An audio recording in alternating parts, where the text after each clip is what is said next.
집값과 전셋값이 천정부지로 치솟으면서 그 어느 때보다 내 집 마련이 어려워지고 있습니다. 서민 주거와 또 집값 안정을 위해서 정부는 공공임대주택 공급 확대 카드를 꺼내들었는데요.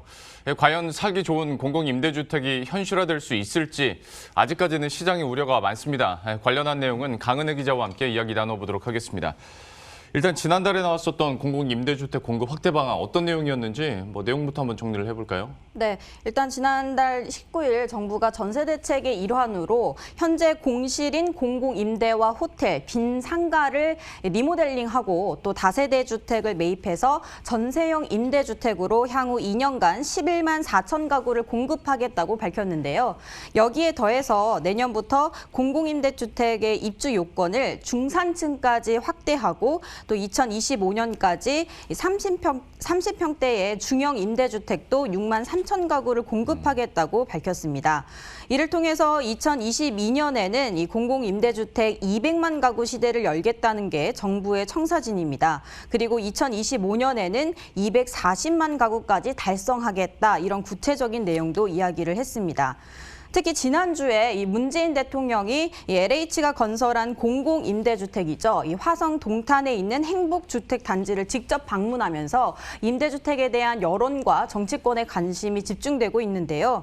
이 현장을 둘러본 문 대통령은 이 공공임대주택의 품질을 근본적으로 개선해서 누구나 살고 싶은 주택으로 만들어야 한다라고 주문을 했습니다. 또 공공임대주택의 다양한 공급 확대로 이 굳이 집을 소유하지 않더라도 충분히 주거를 누릴 수 있도록 하겠다라고 설명을 했습니다. 그 방향성에 대해서는 많은 전문가들도 긍정적으로 평가를 하고 있는데요. 세부 내용들도 함께 살펴보도록 하겠습니다. 그 전에 통합 공공임대주택이라는 개념이 이제 거론이 되는데 이게 구체적으로 뭔지 이것부터 한번 설명을 해주세요. 네, 일단 말 그대로 통합이다 보니까 모든 유형의 임대를 하나로 종합한 것이다라고 볼 수가 있는데요.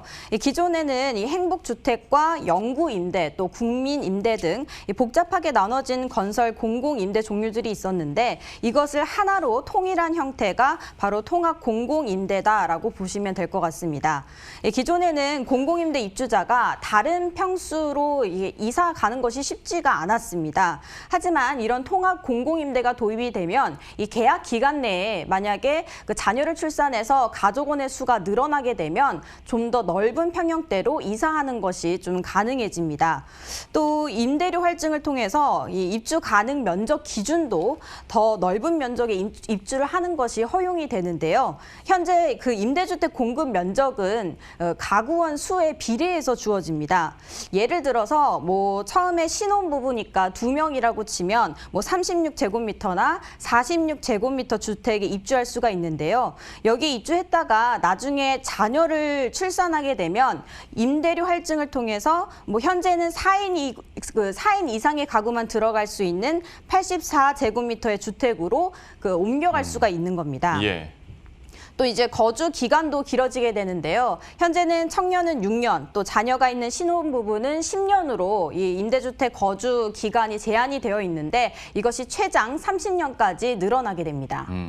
아무래도 아이를 하나나 둘 갖고 있는 가정 같은 경우에는 너무 좁으면 또 살 수가 없기 때문에 이 부분에 대한 대안들은 좀 나오고 있는 것 같은데 다만 공공임대주택 하면 편견일 수도 있겠고 현실일 수도 있겠습니다만 품질 면에서 내가 그러면 정말 10년에서 최대 30년까지 살 수 있을 만한 품질이 되느냐, 여기에 대한 대책들은 있습니까? 네, 그동안 휴거나 엘사 이런 차별화까지 생겨날 정도로 임대주택에 대한 부정적인 편견이 많은 것이 사실입니다. 아무래도 임대주택의 그 주거 환경이나 품질이 낮기 때문인데요. 이 공공임대주택은 주로 도심 외곽 지역에 동떨어져 있거나 이 품질 자체도 민간주택과 비교하면 상대적으로 많이 떨어지는 게 사실이고요. 또 제대로 관리도 안 돼서 공실인 곳이 많습니다. 정부도 이런 현실을 잘 알고 있는데요. 때문에 주택 품질 향상을 위해서 주택 매입 단가를 서울의 경우에는 최대 7억에서 8억 원까지 늘리겠다라고 밝혔습니다.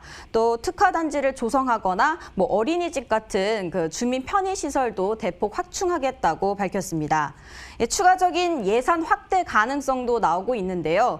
현재 변창흠 국토교통부 장관 후보자는 예산을 더 투입해서 공공임대주택 임대주택의 양과 질을 더 개선해야 한다라는 입장을 가지고 있는데요. 앞서 문 대통령이 LH 임대주택을 방문했을 당시에 이 변 후보자와 만났는데 이때 질 좋은 중형 공공임대주택 확대를 위해서는 정부 예산이 필요하다라고 변 후보자가 이야기를 했고요. 여기에 대해서 문 대통령도 지금 주택 문제가 우리 사회의 최고 이슈로 부상하고 있는 만큼 이 발상을 근본적으로 전환할 시기다라고 답한 만큼 변창흠표 공급안에 대해서 힘을 실어줄 것으로 보이고 있습니다. 이처럼 정부는 넓고 쾌적한 공공임대주택을 공급해서 중산층의 수요까지 흡수하겠다라는 이런 강한 의지를 보이고 있습니다. 예. 그 앞서 말씀드린 것처럼 공공임대주택 그 정책 방향에 대해서는 역시 뭐 공감을 하고 취지에 대해서는 많은 분들이 뭐 좋아라 하시겠지만 현실적인 부분도 한번 짚어보긴 해야 될 것 같습니다. 그러니까 지금 민간 아파트를 더 늘려야 사람들의 니즈를 좀 충족해주지 않겠느냐라는 얘기 분명히 있거든요. 그리고 이걸 좀 안 좋게 얘기하면 정부가 그냥 숫자 늘리기에만 급급한 거 아니냐라는 비판들도 있는데 여기에 대해서는 좀 분위기가 어떻습니까? 네, 말씀하신 것처럼 지금 전세난이 워낙 심각하다 보니까 지금 당장 살 집이 필요한데 이 정부는 공공임대주택 공급 확대에만 너무 치중한 것이 아니냐라는 지적이 계속 나오고 있는데요.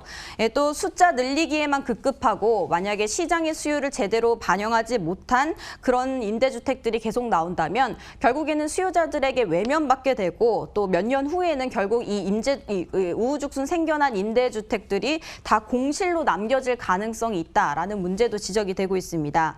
또 LH 등 공공기관의 재정 부담 역시 간과할 수 없는데요. 이 LH의 올해 말 예상 부채가 132조 3천억 원에 달할 것으로 예상이 되고 있습니다. 이 공공임대주택 확대에 지금 정부가 열을 올리고 있다 보니까 LH의 그런 부채 증가도 가속화될 것이다라는 그런 의견도 나오고 있습니다. 또 당장 서울의 경우에는 땅값이 워낙 비싸다 보이니까 정부가 매입 단가를 높이더라도 당장 주택 면적이 대폭 넓어지기는 힘들 것이다라는 그 의견도 나옵니다. 아무래도 기본적으로 저소득층과 또 취약계층을 위해서는 이런 그 공공임대주택의 품질을 개선하고 양도 늘리는 것이 주거 복지 차원에서 당연히 필요한 정책이라고 생각이 됩니다. 예. 하지만 당장의 전세난을 해결하기 위해서는 이런 민간 주택 공급도 원활하게 이루어져야 된다는 지적이 계속해서 나오고 있습니다. 예. 지금까지 강은혜 기자와 함께했습니다. 잘 들었습니다.